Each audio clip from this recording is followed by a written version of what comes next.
The pill your doctor told you to take every night to protect your heart might be the exact reason you don't wake up tomorrow morning.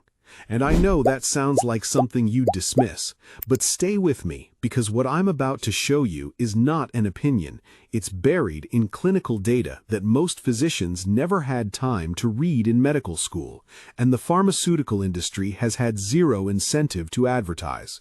The pill I'm talking about isn't some obscure supplement. It's sitting in your medicine cabinet right now. For the last 40 years, doctors have handed seniors one piece of advice like it was gospel. Take a low-dose aspirin every night. It thins the blood, it prevents clots, it protects the heart. Millions of people over 65 took that advice. Their children repeated it. Their friends confirmed it. It became the kind of truth nobody questions, like drinking 8 glasses of water or avoiding fat. Here's what nobody told you.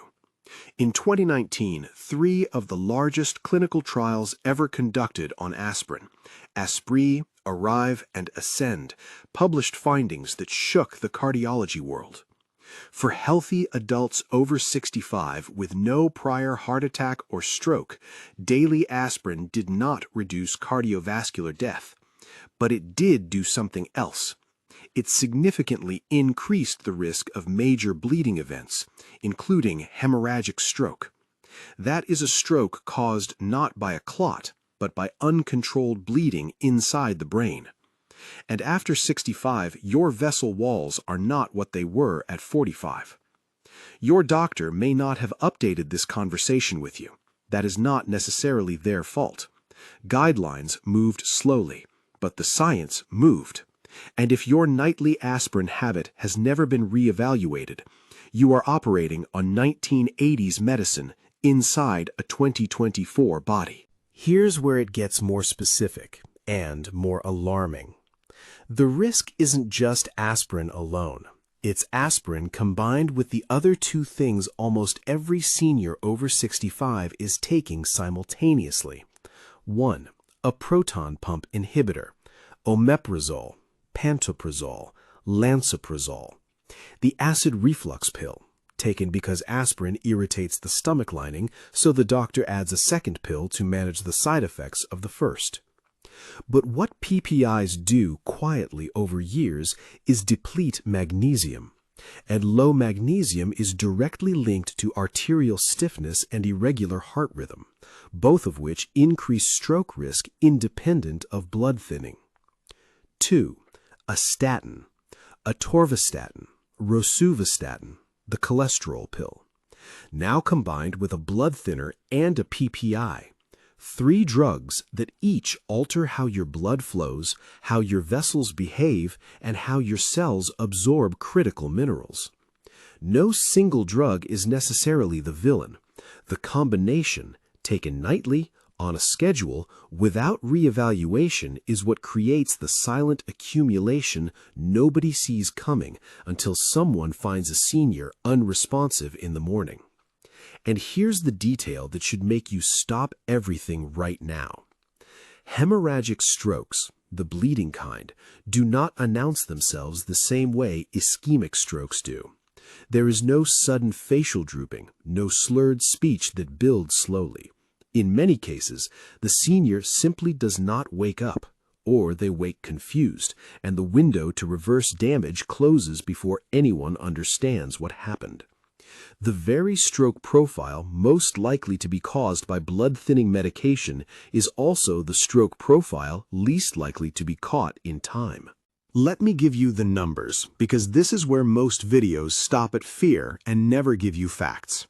The ASPREE trial, conducted specifically on adults 70 and older, followed over 19,000 participants across the United States and Australia. It found that those taking daily aspirin had a 38% higher rate of major hemorrhagic events compared to those on placebo. Not 5%, not 10%, 38%. And the group most affected? Adults who were otherwise healthy. No prior stroke, no prior heart attack. The exact group that has been told for decades that aspirin is their best prevention tool. The American Heart Association and the American College of Cardiology quietly updated their guidelines in 2022. They now state that aspirin should not be used as a preventive tool in adults over 60 who have not already experienced a cardiovascular event. That guideline change was significant. The conversation happening in most living rooms, most pharmacies, and most family doctors' visits has not caught up to it. This is the part that matters most, because the goal was never to scare you off medication without giving you something real. The 3 most evidence-supported strategies for stroke prevention in adults over 65 that are consistently under-discussed. First, blood pressure management with precision, not just keeping it in range. Research from the SPRINT trial showed that targeting a systolic pressure below 120, not the standard 140, reduced stroke incidence by nearly 30% in high-risk adults. Most seniors are being managed to the wrong number. Second, nattokinase and omega-3 fatty acids as natural platelet modulators. Nattokinase, derived from fermented soybeans, has shown in peer-reviewed studies to reduce fibrinogen levels, a clotting protein, without the bleeding risk profile of aspirin. This is not alternative medicine. This is biochemistry. The research exists. It is simply not profitable to prescribe it. Third, sleep position and overnight blood pressure. This is the most ignored factor in senior stroke risk. Blood pressure naturally dips during sleep. In seniors with arterial stiffness, that dip can actually cause reduced cerebral perfusion, not enough blood reaching the brain, which triggers clot formation in a way that no pill addresses. Sleeping with the head of the bed elevated 3 to 5 inches has been shown in clinical studies to reduce nocturnal blood pressure volatility significantly. None of these were in the pamphlet your doctor gave you. Do not stop taking your medication after watching this. That is not what this is. What this is a call to have a specific, informed conversation with your physician. Not a general, is aspirin still okay for me conversation. A precise conversation. Ask them directly, given my age, the 2022 ACC/AHA guideline update and the medications I'm currently combining, has my aspirin use been reevaluated? If your doctor pauses, that pause is information. If they say yes and walk you through the reasoning, excellent, you are in good hands. If they say aspirin is fine, it's just a low dose, without engaging the question, you need a second opinion.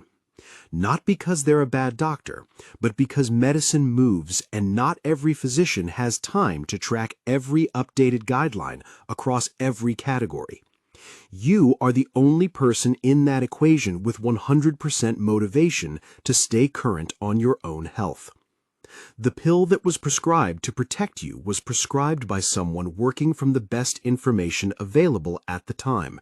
The best information has changed, and now so have you.